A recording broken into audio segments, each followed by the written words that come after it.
I was writing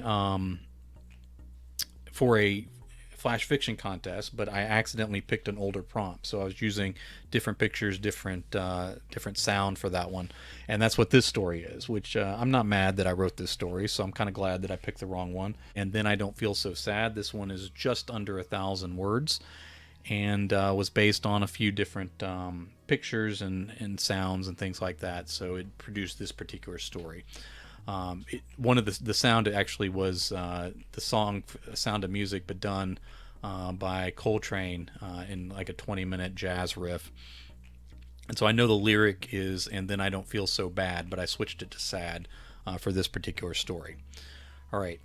Amber stood over where her little brother Daniel slept in the crowded club as the acid rains fell on the ruins of the city outside. Everyone here had been caught off guard. Not all rains were acidic, but the ones that were killed survivors in excruciating pain. Killing them screaming, Amber whispered to herself. Someone had found a cassette tape and a player behind the bar. It was a rambling jazz rendition of something from a musical she couldn't place. The windows had already melted into distorted shapes, and gaping holes were from previous rains. It had been such a sunny day, an old woman closer to the empty stage of the abandoned club said. Deleterious water dripped and hissed on the blackened floorboards under the compromised window. Outside, the warped metal of an old car shimmered in rainbow colors of damage. The new application of world-killing acid widened holes and swelled ugly blisters on the stripped and ruined metal.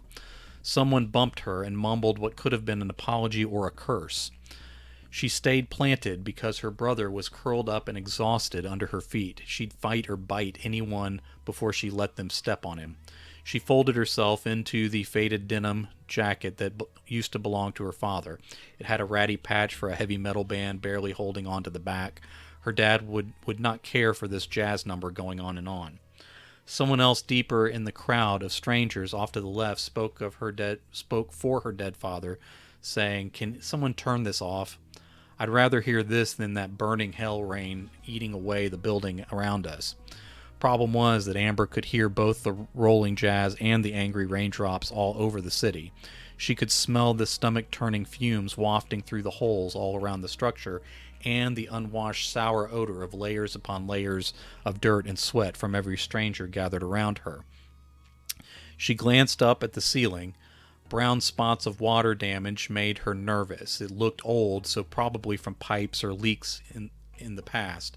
Old leaks could become new problems if acid ate its way through and dripped on her or her sleeping brother. She tried to find somewhere else to look, but her choices were reduced to scowling faces or the melting city outside, where the rain was coming down harder instead of letting up. This was going to be a bad one. Suffocating on fumes wasn't beyond the realm of possibility. An argument broke out to the right. Voices raised and growled over one another. Several people in the crowd shifted. She hoped that wasn't from shoving, because that could turn into a stampede and all sorts of bad things could happen then. Amber decided if they started mobbing one way or the other, she would fall on Daniel and shield him with her body. He might still get crushed. If he survived, he might be all alone for as long as he could go on surviving. She hugged the long sleeves of her father's jacket around her chest. It smelled dirty and like him, breaking her heart. More clipped speech spread through the room. A couple people yelled, "Shut up" or "Calm down," which, as far as Amber could tell, never shut up or calmed down anyone in the history of shutting up and calming down. The endless jazz might not be hurting, but it wasn't helping either. Amber grumbled out louder than she intended. God, I hated crowds and clubs even before acid started falling from the sky. A few people laughed. It surprised her. It also scared her for reasons she couldn't articulate. I'd kill to get to go to clubs again. We should be so lucky," someone said behind her. Others shouted him down. Amber shook her head and said, "I hated arguments on social media. I'm glad those are gone too." More people laughed, and apparently that distracted folks from the arguments that had been escalating around the fringes of the room. For a moment, the only sounds were smooth jazz and the plopping, hissing rain. Someone else said, "I hated alarm clocks. Glad those are gone." A woman near the front called, "I hated conference calls. The fact I don't have to talk to a checkerboard of my former coworkers is a bonus. A few people chuckled and mumbled their agreement. I miss easy food, but I hated grocery shopping. Another said, I hated movie theaters, hated them my whole life, even before streaming started, so that's over with. I hated coming up with excuses to not go to every stupid family event at every holiday. I'm glad Valentine's Day is over forever. Several people laughed, cheered, or whistled at that. For a moment, Amber didn't hear the rain at all. The list of things people hated from the old world rolled on one item after another.